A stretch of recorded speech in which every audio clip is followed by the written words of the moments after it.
Housing project para sa mga Pasigueño ang isa sa mga prioridad at labis na binibigyan po ng pansin ni Mayor Vico at ng kasama po ng Team Giting. So ito panoorin po natin bago po natin ipakita yung ganda, kung gaano kaganda yung mala condominium style na pabahay ni Mayor Vico dito nga po sa lungsod ng Pasig. At marami po doon ang ginagawa na po o under construction na. What's up sa inyong lahat mga kaparing, bago ang lahat, don't forget to like and subscribe po sa ating YouTube channel at pakifollow na rin po ang ating Facebook page. At ngayon, so ito panoorin po natin yung isang balita patungkol nga sa housing project ni Mayor Vico na binibigyan nga daw po ng pansin, at malalaman natin sa mamaya after po ng balitang ito kung ano nga ba ang itsura ng pabahay ni Mayor Vico. Ito. Ang ibang kandidato ay nag-aalok ng puso at pangunawa, may nauna na raw na tumupad nito sa Pasig. Yan ang agenda report ni Hannah T. live mula sa Barangay Kalawaan sa Pasig City. Hannah? Pinky, tama ka dyan, housing o pabahay ang focus ng Team Giting ng Pasig dito sa Ismar sa Barangay Kalawaan, pero hindi pangako ang dala nila dahil taong 2023 nang mabili ng Pasig LGU sa ilalim ng termino ni Mayor Vico Soto ang lupang kinatitirikan ng mga bahay dito sa halagang lagpas 340 million pesos ayon sa Ismar Homeowners Association. Halos 40 taon bago natupad ang matagal na raw pangarap ng mga Pasigueño rito na magkaroon ng sariling lupa ang kanilang mga pamilya na sa termino ng alkalde nangyari. Nasa 619 member families daw ang direktang nakinabang. Mas marami pa kung isasama ang mga hindi miyembro. Tansya ng HOA, lagpas 2 ektarya ang lupang naipagkaloob sa komunidad. Isa ang purok na ito sa binisita ni Mayor Vico kanina para sa kampanya ng kampo niya ngayong araw. Maayos daw ang pamamalakad ni Mayor Vico sa Pasig. Yan ang sabi ni Nanay Cecilia na mahigit 2 dekada nang naninirahan sa Ismar. Sa tinagal-tagal na nakatira kami dito, ngayon lang ito na-i-award sa amin. Kaya maraming salamat. Kami, 3 pamilya kami rito, talagang sa kanya kami talaga, sulit kami. Samantala, si Curly naman, ang asawa ng kalaban ni Mayor Vico na si Sara Diskaya, ibinida ang motherly image ng mayoral candidate sa isang panayam. Di raw gaya ng isang binata na minsay walang puso para sa pamilya. Kasi ang nanay, walang nanay na hindi nangarap ng mabuti para sa kanyang anak. Minsan, kahit walang pera yan, mangungutang yan para sa kanyang anak. Binata ako Unang hindi ko dama ang pagiging responsible parent kasi hindi ko pa naramdaman kung paano ang pakiramdam ng may anak. Si Curly ay isang negosyante at philanthropist na may-ari ng St. Gerard Construction and Development Corporation na aktibo sa ilang mga infrastructure project dito sa Metro Manila. Una nang dinepensahan ng Diskaya Camp na Team Kayades na kailanman hindi manghihimasok ang kanilang kumpanya sa pag-develop ng mga infrastruktura sa Pasig sakaling manalo si Sara. Ilan sa kinakampanya ngayon ng Team Kayades ang mas maayos sa mga infrastruktura sa Pasig, better roads at ng isang binata na minsay walang puso para sa pamilya. Kasi ang nanay, walang nanay na hindi nangarap ng mabuti para sa kanyang anak. Minsan, kahit walang pera yan, mangungutang yan para sa kanyang anak. Binata ako Unang hindi ko dama ang pagiging responsible parent kasi hindi ko pa naramdaman kung paano ang pakiramdam ng may anak. Si Curly ay isang negosyante at philanthropist na may-ari ng St. Gerard Construction and Development. Okay, so bago yan, balikan po muna natin dito sa daan-daang pamilya po ang nabigyan ng bahay sa Pasig. So, basically, binili po nila Mayor Vico yung ektarya ng lupain, at ito ay pinagkaloob po yung mga lupa.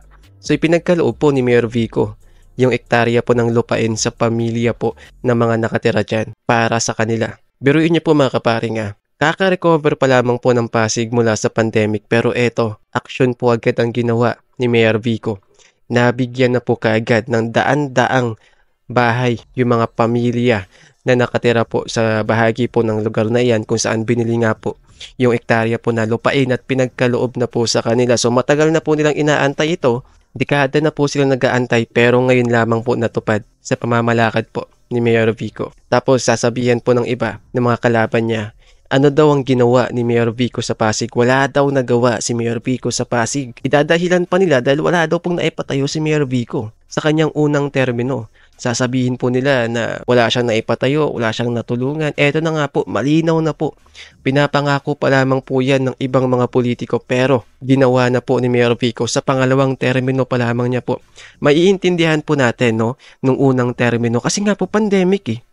Buong bansa po ang lubog sa kahirapan during nung pandemic, even po yung Pasig. Pero ito pong kagandahan sa pamamalakad po ni Mayor Vico dito sa Pasig. Kung ang ibang mga lugar po nagkabaon-baon sa utang nung pandemic, ang Pasig po hindi, 'di ba?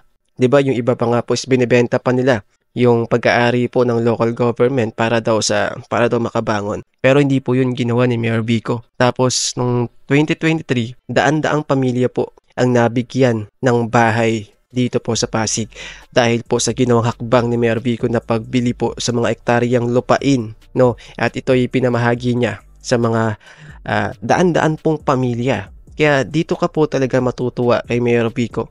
Mga kapareng, talagang hindi po siya corrupt, no? Hindi siya talagang maano sa pera. Hindi niya po kailangan mangurakot, 'di ba? Simpleng pamumuhay lang po si Mayor Vico. Kahit yung cellphone niya, simple lang, 'di ba? Ang labo pa nga po ng camera. Tapos, regarding po sa sinabi, ito balikan po natin Ni Mayor Vico kanina para sa kampanya ng kampo. Nakatira kami dito. Sa kanya kami talaga. Binida ang motherly asawa ng kalaban ni Mayor Vico na si Sara Diskaya. Ibinida ang motherly image ng mayoral candidate sa isang panayam. Di raw gaya ng isang binata na minsay walang puso para sa pamilya. Kasi ang nanay, walang nanay. Okay, regarding po dito sa sinasabi po ni Sir, no, patungkol po kay Ma'am Diskaya. Para sa akin lang po to, opinion ko lang po ito. Tingin ko ay mabuting ina po si Ma'am Diskaya. Nagsumikap po silang mag-asawa, no, bago maitayo yung kanilang kumpanya. Talaga nagsumikap po sila para sa mga anak po nila at nakapagpatayo nga po sila ng kumpanya at ito'y kanilang ipinangalan nga po, no, sa kanyang anak. Para sa akin, mabuting ina po si Ma'am Sara para sa kanyang mga anak. Hindi po natin yun may pagkakaila, no? Kasi sa kanyang mga galawan, the way po siya makipag-usap, makipag-communicate, makikita mo po sa kanya na mabuti naman po siyang tao. Siya po ay mabuting ina at mabuting asawa. Pero hindi ko po nakikita si Ma'am Diskaya na magiging isang magaling po na mayor. Gawa nga po ng baguhan pa lamang po siya sa politika. So siya po ay isang negosyante, siya po ay isang ina. Kung siya po ay magaling bilang isang negosyante, mahusay bilang isang ina. Pero I guess sa pagiging mayor po o ina po ng buong lungsod, I guess parang hindi po. Kasi gawa nga po ng baguhan pa po siya. So marami pa po siyang dapat na malaman patungkol nga po sa mga kalakaran dito po sa mundo ng politika. Di ko naman po totally na sinasabi na hindi po kakayanin ni Ma'am Sara ang pamamalakad, no, kung sakali po na siya ang manalo. Para sa akin ay lahat naman po ng bagay ay natututunan. So siguro mga 1 taon o 2 taon lang po ay baka ma-adapt na rin po siguro niya, no, yung mga dapat gawin, no, sa politika kung sakalin siya yung manalo. So I guess para sa akin magiging mabuting mayor din naman po siguro siya kung manalo po siya. Pero kung hindi po siya manalo, edi mag-focus na lamang po si Ma'am Sara, no, sa kanilang negosyo at syempre po sa kanyang mga anak. Kasi para sa akin, isa po siyang mabuting ina. Pero pagdating po sa pamumuno po ng isang lungsod, hindi ko po siya nakikita, no, sa ganong posisyon. Para sa akin ay si Mayor Vico po kasi subok na. So marami na pong napagdaanan yan si Mayor Vico. Bago po siya naging mayor, siya po ay naging konsehal. So marami na po siyang mga karanasan. Siya po ay graduate. I guess, kung hindi po ako nagkakamali, siya po ay graduate ng political science. So meron pong background sa politika at meron pong karanasan si Mayor Vico na nararapat lamang po, no, sa isang politiko. At nakita naman po natin yung mga achievement ni Mayor Vico. Yung mga pagbabago na ginawa niya na hindi po natin nakita sa mga dumaan pong dynasty dito sa lungsod ng Pasig at maging sa ibang mga leader po sa iba't ibang bahagi po ng Pilipinas, 'di ba? Kay Mayor Vico lang po natin nakita 'yon. Biruin mo 1 bilyon ang natitipid nilang budget taon-taon dahil po kay Mayor Vico transparency. Kahit na bilyon ng halaga po ng proyekto ng bagong Pasig City Hall, Pasig Mega Market, etc., mga renovation, mga bagong health center, 'di ba? Renovation sa mga malaking ospital sa Pasig, sa mga lumang paaralan. Pero nagagawa pa rin po niya na makatipid ng 1 bilyon kahit napakarami pong benepisyo ang binibigay ni Mayor Vico sa mga Pasigueño. Napakarami po paulit-ulit na po natin binabanggit 'yon, kaya siguro alam niyo na po 'yon, 'di ba? Yung mga benepisyong binabanggit ko. Pero yung kakadagdag lang po is about dun sa solo parents. Tapos pag nanalo si Mayor Vico sa pangatlong termino ay maidadagdag na rin po yung sa mga PWD o yung mga may kapansanan. So mabibigyan na rin po sila ng mga allowances, no? Galing po sa local government. So again mga kaparing, to be honest, mabait si Ma'am Sara Diskaya. At may mga nagsasabi din po kasi na nung pandemic is tumutulong din daw po siya. So, mabait po siya bilang asawa, mabait po siya bilang tao, at mabait po siya bilang ina. Hindi ko po kasi nakikita na siya ay may kagalingan po sa pagiging leader ng isang lugar, no? Sa pagiging mayor. Kasi, ang mayor po kasi, no?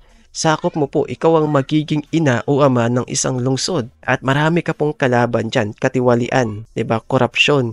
Isa po yan sa mga dapat mo talagang labanan. At kung wala ka pong alam sa politika, madali ka lamang po na mauuto ng mga kasama mo, na mga nakapaligid sa'yo. Kaya lalagana po ang korupsyon. Hindi nyo po ba napansin, kapag nag-elect kayo ng isang tao na wala namang alam sa politika, kusang pumasok, unang taon, 'di ba? Walang karanasan, walang natapos na may kinalaman sa politics, 'di ba? Sa law, nagkakaroon po ng korupsyon sa kanilang pamumuno kasi wala nga po silang alam. Madali lamang po silang utuin, 'di ba? Hindi ko naman po sinasabi na gano'n ang mangyayari kay Ma'am Sara. It's just hypothetical lang po 'yun, o hypo lang po, na ang mga tao po kasi na wala pong alam sa politika o walang alam, no, sa kung paano patakbuhin ng isang lugar, ay madali lamang pong utuin ng mga nakapaligid sa kanya, kaya madalas pong nagkakaroon ng korupsyon. So eto mga kaparing, bago tayo magkalimutan, no, eto, ayan, eto po ang itsura ng pabahay po ni Mayor Vico dito po sa Pasig. Yeah. Marami na po yan, no, sa iba't ibang barangay, like katulad sa Barangay Santolan, meron na rin po doon na under construction na rin po na mala condominium style na pabahay. Di ko po alam kung ilang story building po siya. I guess parang 10 o 10 story building, parang ganun. O mas mataas pa doon o mas mababa pa doon. Yun lamang po mga kapareng. By the way, don't forget to like and subscribe. Road to 10,000 followers na po tayo. Ay, 10,000 subscribers na po tayo dito sa YouTube. Paki-follow na rin po ang ating Facebook page. At dire-diretso po tayo hanggang sa manalo si Mayor Vico bilang susunod na Pangulo po ng ating bansa. Yun lamang po. Bye.